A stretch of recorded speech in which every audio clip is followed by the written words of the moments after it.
जय श्री राम आचार्य जी। जय श्री राम।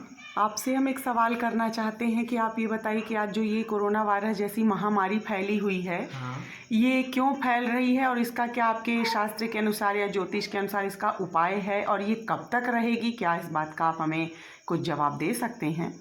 बहुत अच्छा प्रश्न आपने किया है और इसमें हम आपको ज्योतिष के अनुसार बताते हैं।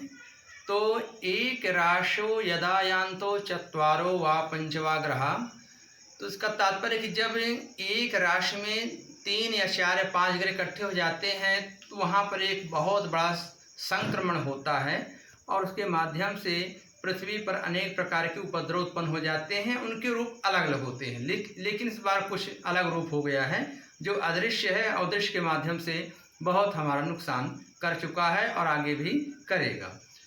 अब आपका जो प्रश्न है कि यह किस कारण से हुआ और इसका क्या इलाज है, तो इस सबसे पहले जान लीजिए कि जब जब बृहस्पति की राशि में केतु का गोचर होता है और केतु मूल नक्षत्र में आते हैं तो ऐसे कई संदिग्ध और अबूझे रोग उत्पन्न होते हैं और वही कारण हुआ है। केतु जो इसमें मूल नक्षत्र में चल रहे हैं, धनु राशि में हैं, जो 21 सितंबर तक रहेंगे।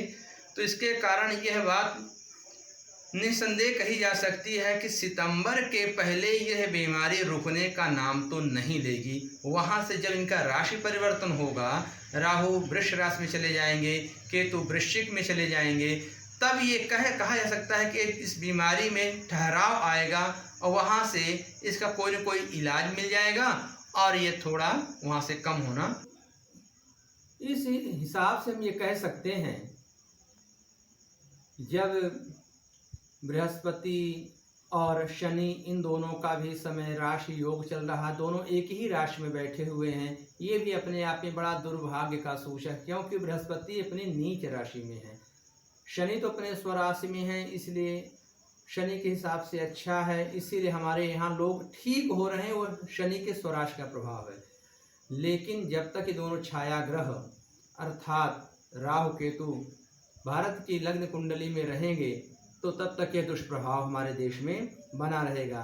आपको मैं बता दूं कि अपने भारत की जो नाम राशि है वो धनु है और नाम नक्षत्र जो है वो मूल है, और इसी से अगर हम भारत की कुंडली बनाते हैं तो लग्न में ही केतु बैठा है और सप्तम में राहु बैठा है, तो सप्तम भाव केंद्र है, लग्न भी एक तरह का केंद्र है। तो इस प्रकार से राहु केतु का ये केंद्र योग हमारे लिए बहुत ही भयावह है और दोष कारक है, जिसका आप लोग परिणाम देख ही रहे हैं। तो इसके इलाज के संदर्भ में ये जो है बहुत ही हमारे लिए घातक है और राहु के दोनों छाया ग्रह हैं, इसी के प्रभाव से ये अदृश्य और अबूझा रोग जो दिखता नहीं है, समझ में आता नहीं है, इसका पता लगता नहीं, हो जाता है भी और हो भी जाता है। इसलिए इसमें अगर हम औषधियों की चर्चा करें तो पूरा विश्व लगा हुआ है, लेकिन आयुर्वेद में इसके लिए कहा गया है कि काली मिर्च का कारक जो होता है वो स्वयं केतु है और अदरक का कारक राहु है। अगर इनका सेवन किया जाएगा तो निसंदेह राहु केतु का दुष्परिणाम कम होगा और इस वायरस में हमें राहत मिलेगी। हल्दी पीले रंग के होने के साथ साथ आयुर्वेद में इसका बहुत वर्णन है और ये बृहस्पति का कारक है, बृहस्पति पे नीच राशि में है, तो उनके सेवन से, हल्दी के तिलक से भी बृहस्पति का शुभ प्रभाव हमको प्राप्त होगा। इस वायरस से लड़ने में हमारे शरीर में एक अलग ही शक्ति उत्पन्न होगी। इसलिए हम ये कह सकते हैं कि खान पान के अगर संदर्भ में बात करें तो अदरक, हल्दी और काली मिर्च का सेवन करें।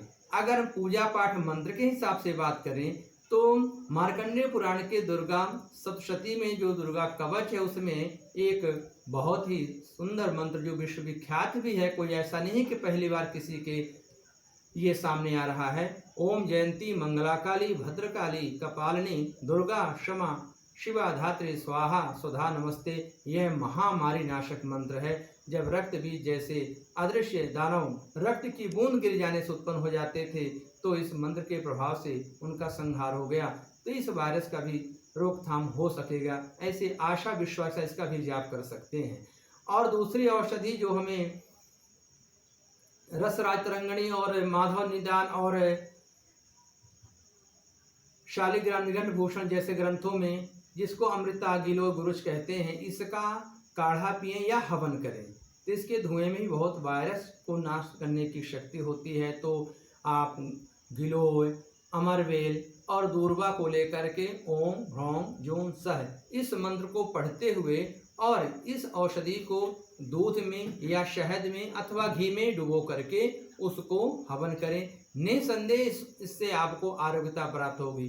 कोई भी संक्रमित व्यक्ति हो और उसके पास ये हवन हो, उसका धुआं हो, उसके संक्रमण के आप परिणाम को देख सकते हैं। कुछ न कुछ प्रतिशत आपको अवश्य कम मिलेगा। ये बहुत ही विषाणु कीटाणु बैक्टीरिया इसको कह सकते हैं का नाश करने में समर्थ होता है।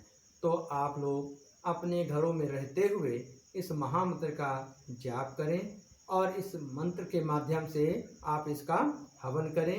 निसंदेह आपको सरलता पूर्वक सफलता मिलेगी और सितंबर के बाद हमारे भारत का भाग्योदय होगा और उसके बाद हमें काफ़ी सुख शांति मिलेगी। वहीं से इस रोग के रोकथाम के लिए औषधि का ज्ञान भी विश्व के सामने हो जाएगा और औषधि का प्रयोग भी होना शुरू हो जाएगा, उसका लाभ भी शुरू हो जाएगा। और इसी के साथ आप ईश्वर की कृपा आप सब पर बनी रहे, आप सभी लोग स्वस्थ रहें और पूरा विश्व इस संकट से शीघ्र मुक्त हो।